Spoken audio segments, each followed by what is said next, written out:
क्या हुआ? Is everything okay? Okay जैसा कुछ भी नहीं है अब जिंदगी में।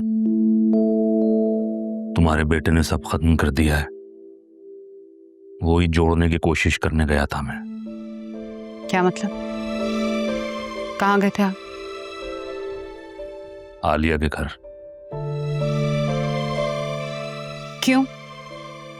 जब सब खत्म हो गया है तो आप वहां क्यों गए थे? मैं तुम्हें बता चुका हूं शहरी कि उस घर से मेरा वास्ता सिर्फ तभी खत्म होगा जब मैं मरूंगा, और अगर तुम ऐसा चाहती हो तो मेरे मरने की दुआ करो। हमें क्यों ऐसी बातें कर रहे हैं? अल्लाह ना करे आपको कुछ। तो सिर्फ ये कह रही थी कि क्या फायदा। आप तो बड़े खुलूस से जायशा की तबीयत का पूछने गए होंगे और आलिया ने आपको बेइज्जत कर दिया होगा, है ना? ना मेरी आलिया ने इंसल्ट की और ना ही मैं जायशा की तबीयत मालूम करने गया था वहां। फिर क्या लेने गए थे आप वहां पे? अरसलान के लिए जायशा को मांगने गया था।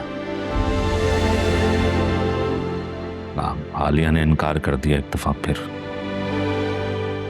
हमें ऐसे भी क्या लाल लगे हैं उस जायशा में कि वो बार बार इनकार कर रही है और आप फिर भी बार बार मुंह उठा के वहां चले जाते हैं? अपने आप को क्यों छोटा करते हैं? मेरे अरसलान में कोई कमी नहीं है। हमारे सर्कल में बड़े से बड़ा खानदान हमारे साथ रिश्ता जोड़ने को तैयार है। मेरे बेटे को ठुकराना जायशा की बदनसीबी है। Why don't you just leave it for once? बदनसीबी तो मुझे महसूस होती है जब मैं अरसलान का सोचता हूँ शहरी। जब मैं सोचता हूँ कि मेरे इसी घर में मेरी औलाद जैसी भतीजी के साथ घिनौना सलूक किया गया है तो मुझे इस घर से नफरत होती है। मैं ज़मीर का बोझ हल्का करने गया था मैं वहां कि शायद इस बार आलिया मान जाए।